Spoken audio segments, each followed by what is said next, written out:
Assalamu alaikum. We're going to study about the chapter number 36, acute maxillary sinusitis. सबसे ज़्यादा जो important आपका जो साइनोसाइटिस में है ना वो मैक्सिलरी वाला है, ठीक है। और उसके सेकंड नंबर पे फ्रंटल होता है, बिकॉज मैक्सिलरी बहुत ज़्यादा कॉमन होता है ना, इस वजह से ये बहुत ज़्यादा इंपॉर्टेंट है। आपका यूक्यू जो है यही आता है मोस्टली, तो हम यही डिस्कस करेंगे। उसके बाद फ्रंटल है और फिर बाकी आप जस्ट रीड कर लेने हैं। तो मैक्सिलरी साइनोसाइटिस को सबसे पहले देखने के लिए आपको पता होना चाहिए इसकी लोकेशन कहाँ होती है। तो as you can see in this figure, this is actually the location of the maxillary sinuses. Sinusitis क्या होता है कि जब हमारे जो साइनसिस होते हैं उनकी इन्फ्लेमेशन हो जाती है। This is your maxillary sinus, इसमें जब इन्फ्लेमेशन होगी this is the maxillary sinusitis. और ये आपका ऊपर की तरफ आपको फ्रंटल साइनस दिखाया हुआ है जो आपकी आईब्रोज के ऊपर होता है, ठीक है। फ्रंटल साइनस में हो जाएगी तो उसको हम फ्रंटल साइनोसाइटिस कह देंगे। इसी तरह ये आपके स्फिनॉइड साइनसेस हैं जो बिल्कुल आपके जो मीडियल कैंथस होते हैं, कैंथाई होते हैं आइस के, उनके बिल्कुल पास होते हैं। एथमॉइड साइनसेस होते हैं, ठीक है, ये मतलब आगे की तरफ होते हैं। एथमॉइड और स्फिनॉइड जो होते हैं पीछे की तरफ होते हैं, ठीक है। और ये आपको दिखाया हुआ है मैक्सिलरी साइनस। तो ये साइनसेस हैं और अगर इन्फ्लेमेशन हो जाती है तो उसको हम साइनोसाइटिस कहते हैं। मोस्टली होता क्या है कि इसकी कॉजेज़ में हम देखते हैं कि एक्यूट मैक्सिलरी साइनसाइटिस जो है उसकी कॉजेज़ क्या हैं। तो सबसे पहले आपकी बुक में ये लिखा हुआ है कि मोस्ट कॉमनली क्या होता है, वायरल राइनाइटिस होता है। पहले से पेशेंट को जो है क्या होता है, वायरल राइनाइटिस हुआ होता है, उसकी नाक के अंदर जो है वायरल इन्फेक्शन हुआ हुआ है। राइनाइटिस अभी हमने डिस्कस किया था वो क्या होता है। और इसके बाद क्या होता है, उसके ऊपर अगर हम उसको ट्रीट नहीं करते तो उसके ऊपर बैक्टीरियल इन्फेक्शन सुपर एडेड हो जाता है, ठीक है। तो उसकी वजह से फिर वो जब हमारे साइनसेस साथ ही है ना हमारी नाक के, तो राइनाइटिस हुआ होगा तो वो हमारे साइनसेस में चला जाएगा वो सारा मैटर। तो उसकी वजह से क्या हो जाएगा, राइनोसाइनोसाइटिस हो जाएगा, ठीक है। मतलब मैक्सिलरी साइनसिस का भी इन्फेक्शन हो जाएगा। होता क्या है कि आपकी बुक में थोड़ा सा इसमें पैथोलॉजी लिखी हुई है कि ये जब इन्फेक्शन होते हैं हमारी जो है अंदर, तो उसकी वजह से क्या होता है कि वहाँ पे जो हमारी सीलिया होते हैं ना वो डैमेज हो जाते हैं। अब सीलिया का तो आपको पता होता है ना, उन्होंने म्यूकस क्लियरेंस करनी होती है। जब वो म्यूकस क्लियरेंस नहीं कर पाते because they have been damaged due to the infections virus and bacteria and our body responses, ठीक है। तो वहाँ पे जब वो लड़ाई शड़ाई हो रही होती है हमारी सीलिया को डैमेज कर देते हैं, वहाँ पे म्यूकस प्लग्स बनना शुरू हो जाते हैं। म्यूकस जो है वो ड्रेन नहीं होता, ठीक है, जिसकी वजह से क्या होता है कि वहाँ पे फ्लूइड भर जाता है। As you can see this maxillary sinusitis, देखें किस तरह से हमारे पास फ्लूइड इकट्ठा हुआ है। मोस्टली आपका साइनस मैक्सिलरी क्यों इन्वॉल्व होता है, क्योंकि आपकी नाक के मोस्टली बहुत पास है ना, मतलब मिडल पेटे से डायरेक्ट ही हमारे मिडल इधर से आ जाता है मैक्सिला के अंदर। इसके अलावा देखें वायरल और बैक्टीरियल इन्फेक्शंस तो हो सकते हैं। राइनाइटिस तो हुआ होता है, उसके वजह से मैक्सिलरी साइनोसाइटिस हो जाता है। और हमारे पास swimming and diving in the contaminated water, obviously हमारी नाक के अंदर गंदी चीज़ें जाएंगी ना, ठीक है। तो वायरल राइनाइटिस भी हो जाएगा, बैक्टीरियल राइनाइटिस भी उस पर हो जाएगा और फर्दर हमारे पास मैक्सिलरी साइनोसाइटिस भी हो जाएगा, ठीक है। तो ये आपकी जो है सारे साइनोसाइटिस की सारी एक जो है कॉमन चीज़ें होती हैं कि वायरल राइनाइटिस वगैरह और आपकी diving and swimming in the contaminated water. Frontal sinusitis की भी यही कॉज है। और क्या है हमारे पास थर्ड कॉज, ट्रॉमा, ठीक है। ट्रॉमा की वजह से किसी ने आपको यहाँ पे पंच किया, ये फ्रैक्चर हो गया यहाँ पे कुछ, ठीक है, या गन शॉट वूंड्स हो गई यहाँ पर, जिसकी वजह से क्या होता है फर्दर इन्फेक्शन स्टार्ट हो जाते हैं और साइनोसाइटिस हो जाता है। तो तीन हमने चीज़ें पढ़ी, कॉजेज पढ़ ली। राइनाइटिस हो गया, diving and swimming in the contaminated water and dental infection, sorry वो ट्रॉमा पड़ा था। अब हमारे पास आता है फोर्थ पर नंबर पे डेंटल इन्फेक्शंस, ठीक है। डेंटल इन्फेक्शंस का क्या लिंक होता है, देखें जो हमारी मैक्सिलरी साइनस होता है ना, मैक्सिलरी साइनस, ठीक है, उसके बिल्कुल फ्लोर पे ना हमारे हमारे दांत होते हैं, ठीक है। नीचे की तरफ हमारे दांत होते हैं मोस्टली, जो प्री मोलर जो मोलर्स एंड वाले जो हमारे दांत होते हैं ना वो बिल्कुल मैक्सिला के फ्लोर के ऊपर होते हैं, ठीक है, फ्लोर के नीचे होते हैं, सॉरी, ठीक है। तो अगर हमारे पास किसी को डेंटल इन्फेक्शन हुआ होगा तो ऑब्वियसली वो इन्फेक्शन जो है वो स्प्रेड करेगा टू द मैक्सिला, ठीक है। अब ऐसे लोगों को ना दांत में दर्द हो रही होती है तो वो डेंटिस्ट के पास चले जाते हैं और उनको कहते हैं कि जी हमें बहुत दर्द हो रही है, तो डेंटिस्ट तो उनको दांत की दवाइयाँ शवाइयाँ दे देता है, लेकिन तो उनको जो है एसोसिएटेड मैक्सिलरी साइनोसाइटिस भी हो सकता है। This is actually the pass collection and this it is actually the maxillary sinusitis. और ये एक्चुअली हमारे पास बना होता है किसी को, इसको हम कहते हैं पेरी एपिकल डेंटल एप्सिस, ठीक है। मतलब एपिक्स पे ना हमारे पास दांत की एप्सिस बनी होती है और यहाँ पे हमारा मैक्सिलरी साइनस पड़ा हुआ है।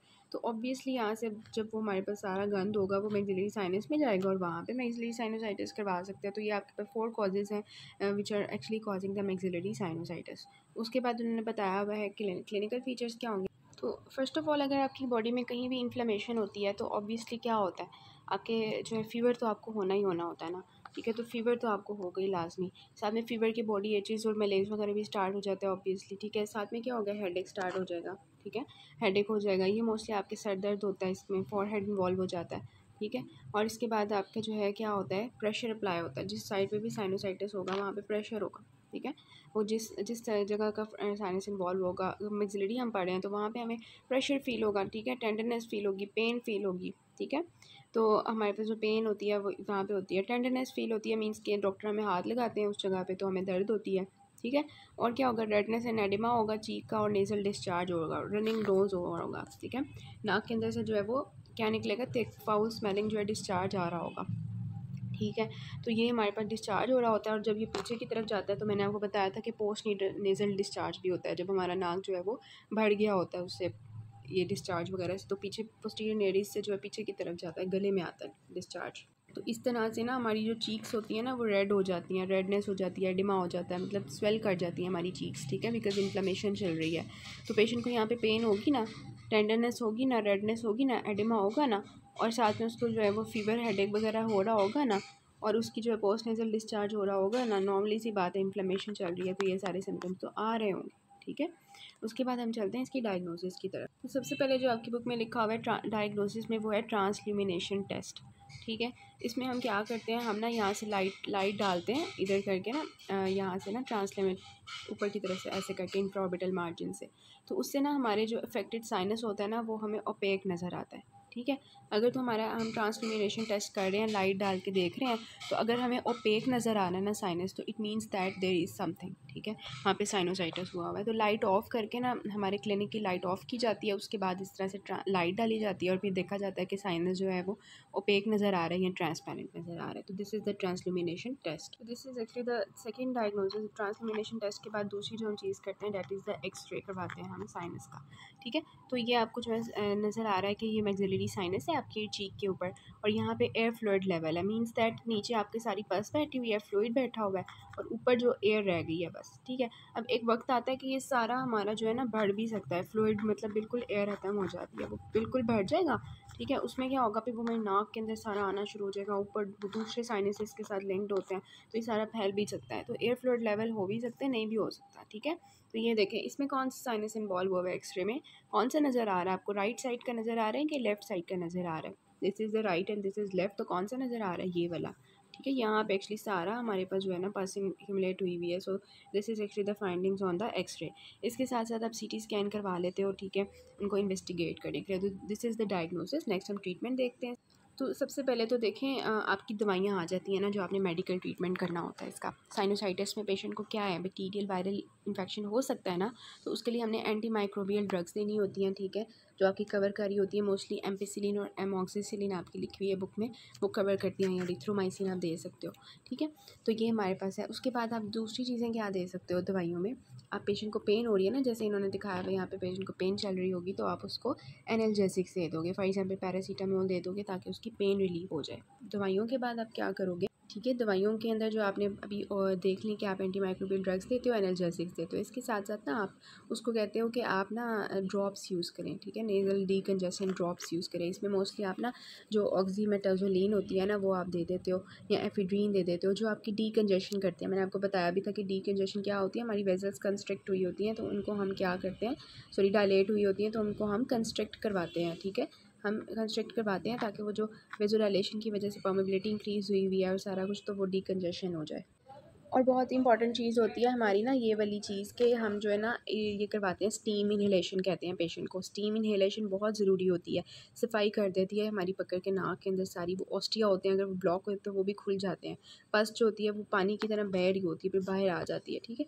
तो स्टीम इन्हेलेशन आप करवाते हो। और ये आपको क्या नज़र आ रहा है, हॉट फर्मेंटेशन, ठीक है। आप कपड़े को गर्म करोगे या इस तरह से, उससे क्या होता है, लोकल हीट आप अप्लाई करते हो ताकि आपको सुकून मिले। तो ये सारी इसकी मेडिकल ट्रीटमेंट्स हैं, जिसमें हमने एंटी माइक्रोबियल ड्रग्स दी, और हमने कौन सी ड्रग्स दी, एनाल्जेसिक्स दी, हमने नेज़ल डीकंजेशन ड्रॉप्स दिए, स्टीम इन्हेलेशन करवाई, और हॉट फर्मेंटेशन करवाई, ठीक हो गया। अब नेक्स्ट हमारा मेडिकल ट्रीटमेंट के बाद आता है सर्जिकल ट्रीटमेंट। इसके बाद देखिए हमारी जो सर्जिकल ट्रीटमेंट होती है ना, वो होती है एंट्रल लेवाज करते हैं हम, मतलब उसके अंदर जो पस जमा हुई होती है उसको हमने निकालना होता है किसी बहाने से, ठीक है। तो हम करते क्या है कि आपको इसका नाम याद करने की ज़रूरत नहीं है, बस ये याद करना है, एंट्रल लेवाज में हम क्या करते हैं, ये आपका नेजल सेप्टम है, और आपको पता है लेटरल वॉल ऑफ नोज़ में हमारे क्या होते हैं, टर्बिनेट्स होते हैं, तो ये लेटरल वॉल है, इसमें आपकी मिडल टर्बिनेट है, इन्फीरियर टर्बिनेट है। मिडल और इन्फीरियर टर्बिनेट के दरमियान में क्या होती है, मेटस होता है, ठीक है, मिडल मेटस होता है। अब आपको पता है कि मिडल टर्बिनेट का जो वहाँ पे ओपनिंग होती है मैक्सिलरी साइनस की, और वहीं से हम जा सकते हैं ना, तो हम नाक के ज़रिए जाते हैं, ठीक है, इधर से, ठीक है। तो वहाँ से क्या करते हैं, हम मैक्सिलरी साइनस में जाते हैं और वहाँ से हम लिवाज कर देते हैं, सारी जो पस अंदर जमा हुई होती है सबको निकाल लेते हैं। आपको नीचे क्या नज़र आ रहा है, छोटू सा दांत नज़र आ रहा है ना। तो इसकी ये मैंने आपको बताया डेंटल इन्फेक्शंस बहुत ज़रूरी काम है, ये बहुत ज़रूरी है कि डेंटल इन्फेक्शंस की वजह से मैक्सिलरी साइनोसाइटिस हो सकता है। तो ये आपका सर्जिकल ट्रीटमेंट हो गया एंट्रल इवाज। फिर इसकी कॉम्प्लिकेशंस क्या हो सकती है मैक्सिलरी साइनोसाइटिस अगर किसी को हुआ हो, तो वो यहाँ से हमारे पास फ्रंटल साइनोसाइटिस करवा सकता है। और क्या करवा सकता है, सराउंडिंग हमारी बोन्स होती हैं ना, बोन्स होती हैं, तो उनको उनके अंदर जाके इन्फेक्शन करवा सकता है। तो ऑस्टियोमाइलिटिस हो सकता है या ऑस्टियाइटिस हो सकता है। ऑस्टियाइटिस में सिंपल आपकी बोन की हमारे पास जो है ना इन्फ्लेमेशन होती है, और ऑस्टियोमाइलिटिस में जो बोन मैरो होती है ना उसकी भी हो जाती है। तो ये हो सकता है। उसके साथ साथ ऑर्बिटल सेलुलाइटिस और एब्सेस बन सकती है, ठीक है। ऑर्बिटल सेलुलाइटिस और एब्सेस क्या होती है वो आपको आई में आपने पढ़ा होगा, लेकिन जब मैं फ्रंटल साइनोसाइटिस अभी पढ़ाती हूँ ना उसके साथ ही मैं आपको बता देती हूँ कि वो क्या होती है। वो कॉम्प्लिकेशन मैक्सिलरी साइनोसाइटिस की भी हो सकती है और फ्रंटल की भी हो सकती है, ठीक है। This was all about the maxillary sinusitis. इसका जो यूक्यू आया हुआ है वो भी देख लेते हैं कि ये 25 ईयर ओल्ड लेडी है, उसको बहुत ज़्यादा पेन हो रही है चीक एरिया में, ठीक है, एक हफ्ते से। और मतलब ये एक हफ्ता क्यों इंपॉर्टेंट है, बिकॉज ये एक्यूट होता है। पेन एंड स्वेलिंग जो है वो उसकी नहीं नज़र आ, मतलब ठीक नहीं हो रही ना ऑर्डिनरी ट्रीटमेंट से। तो हमने इंटीरियर राइनोस्कोपी से देखा तो हमें जो है ना मिडल मेटस में पस नज़र आई। मिडल मेटस में ओपनिंग होती है ना मैक्सिलरी साइनस की, तो वहाँ पे हमें पस नज़र आई। क्लिनिकल डायग्नोसिस क्या होगी, एक्यूट मैक्सिलरी साइनोसाइटिस होगा। आप इसको कंफर्म कैसे करोगे डायग्नोसिस, मैंने आपको बताया ट्रांसलेमिनेशन और एक्सरेज करवाते हो आप, ठीक है। और उसके जो व्यूज़ होते हैं मैं आपको फ्रंटल साइनोसाइटिस के साथ बता देती हूँ। इसके साथ साथ सर्जिकल प्रोसीजर आप कौन सा अडॉप्ट करना चाहोगे, एंट्रल लिवाज कर सकते हो। कॉम्प्लिकेशंस क्या हो सकती हैं ये सारी हमने डिस्कस कर ली है। तो बाकी उन्होंने यही पूछा हुआ है क्लिनिकल फीचर्स क्या होते हैं, कॉम्प्लिकेशंस और मैनेजमेंट क्या होती है एक्यूट मैक्सिलरी साइनोसाइटिस की। अब जो नेक्स्ट आपका है वो है फ्रंटल साइनोसाइटिस। फ्रंटल साइनोसाइटिस जो है वो भी आपकी सेम कॉजेज़ की वजह से होगा ना, वायरल इन्फेक्शंस की वजह से, स्विमिंग की वजह से, ट्रॉमा की वजह से, या हमारे पास अगर मिडिल दूसरे इन्फेक्शंस हुए हुए हैं, दूसरे साइनोसाइटिस हुए हुए हैं लाइक मैक्सिलरी, उनकी वजह से सारा हो सकता है। जैसे हमने मैक्सिलरी की कॉम्प्लिकेशंस में देखा था कि उनको फ्रंटल साइनोसाइटिस हो सकता है। तो इसकी कॉजेज सेम है। क्लिनिकल फीचर्स क्या होंगे इसमें ना, हमें फ्रंटल हेडेक होता है। मैक्सिलरी साइनोसाइटिस में हमें चीक पे हेडेक नहीं हो रहा था, चीक पे हमें दर्द हो रही थी ना, तो यहाँ पे हमें ना यहाँ पे फ्रंटल हेडेक होता है, बिल्कुल ये आंखों के ना बिल्कुल ऊपर करके इधर दर्द होती है, बहुत ज़्यादा सीवियर दर्द होती है इन लोगों को। और ये जो दर्द होती है ना ये पीरियोडिकली होती है, ठीक है। इसको हम कहते हैं फ्रंटल हेडेक को ऑफिस हेडेक क्यों कहते हैं, बिकॉज ये जो है ना पीरियोडिसिटी शो करता है। जैसे ही हम सुबह उठते हैं तब ये जो है शुरू होती है दर्द, आहिस्ता आहिस्ता इंक्रीज़ होती है। और मिड डे में जब हमारा ऑफिस का काम होता है या हम जो अपने वर्क पे गए होते हैं वहाँ पे हमें दर्द हो रही होती है, फिर शाम तक ये बिल्कुल ठीक हो जाती है। तो इसकी कैरेक्टरिस्टिक चीज़ होती है, it is also known as office headache, ठीक है। उसके बाद हमें टेंडरनेस होगी ना, जब डॉक्टर यहाँ पे हाथ लगाएगा फ्रंटल साइनस के ऊपर, तो वहाँ पे हमें दर्द हो रही होगी, ठीक है।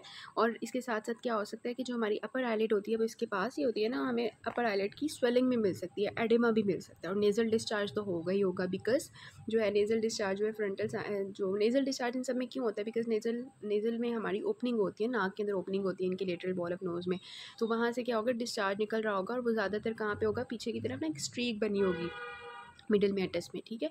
उसके बाद हम इसकी डायग्नोसिस क्या करवाते हैं, इसमें भी हम एक्सरेज करवाते हैं, जैसे हमने करवाया था ना डायग्नोसिस में ऑफ द मैक्सिलरी, तो उसमें यहाँ पे भी हम एक्सरेज करवाते हैं। ये वाला मैंने आपको बताना था कि हम जो एक्सरे करवाते हैं, पहले भी मैंने आपको बताया वाटर्स व्यू होता है जो 45 डिग्रीज एंगल पे हम करवाते हैं ना, उसको वाटर्स व्यू कहते हैं। ये वाला हम व्यू करवा सकते हैं या फिर लेटरल व्यू करवा सकते हैं। ये हमने सेम लिखना होता है in case of maxillary and इसमें, ठीक है।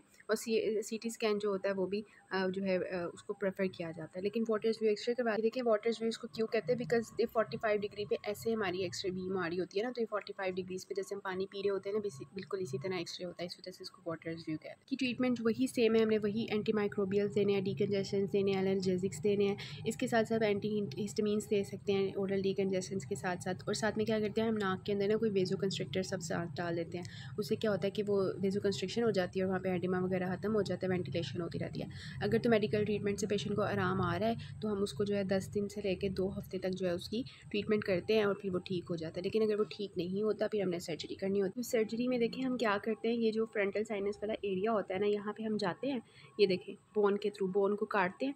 इसका जो प्रोसीजर होता है ना, इसको हम ट्रेफिनेशन कहते हैं। ट्रेफिनेशन का मतलब मतलब होता है कि किसी भी स्कल का जो एरिया है, स्कल की जो बोन है ना, कोई भी जैसे फ्रंटल बोन होती है स्कल की यहाँ पर, तो उसके अंदर ना हमने होल कर देना होता है। तो यहाँ पे भी हम क्या कर रहे होते हैं, जैसे as you can see in this figure, हमने ना वो जो बोन है ना उसके अंदर होल किया और हम फ्रंटल साइनस में आ गए। ठीक है, actually this is the bone. ठीक है, ये आपकी बोन है, फ्रंटल बोन है, और ये हमने इसके अंदर होल किया हुआ है और हम कहाँ चले गए हैं, ये फ्रंटल साइनस के अंदर, और वहाँ पे जो भी पस है उसको बाहर निकाल देते हैं। This is actually the trephination. ठीक है, ऐसे परफॉर्म किया जाता है। इसके थ्रू हम अंदर जाते हैं इस वाले एरिया में और अंदर जाके सारी पस ड्रेन कर देते हैं। सो इसकी जो कॉम्प्लिकेशन होती है ना, वो मैक्सिलरी साइनोसाइटिस की तरह ही होती है कि ये सराउंडिंग जो फ्रंटल बोन होती है उसके अंदर इन्फेक्शन चला जाएगा तो उसको मॉस्ट्यूमोलाइटिस कह देंगे।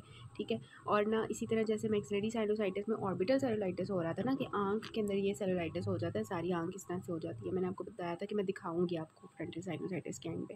तो ये भी इसकी कॉम्प्लिकेशन हो सकती है, और साथ में मेनिंजाइटिस हो सकता है। ठीक है, आपके ऊपर अगर इन्फेक्शन चला जाता है ब्रेन के अंदर, तो वहाँ पे जाके ये मेनिंजाइटिस या एक्स्ट्राड्यूरल एब्सेस बना देता है, या फ्रंटल लोब एब्सेस बना देता है। ठीक है, और ये दोनों हमारे पास अगर हम इनको ट्रीट नहीं करते एक्यूट मैक्सिलरी साइनोसाइटिस का या एक्यूट हमारे जो है फ्रंटल साइनोसाइटिस, तो ये जो है ना क्रोनिक में चेंज हो जाते हैं, क्रोनिक साइनोसाइटिस में चेंज हो जाते हैं। So this is all about the maxillary sinusitis as well as the frontal sinusitis.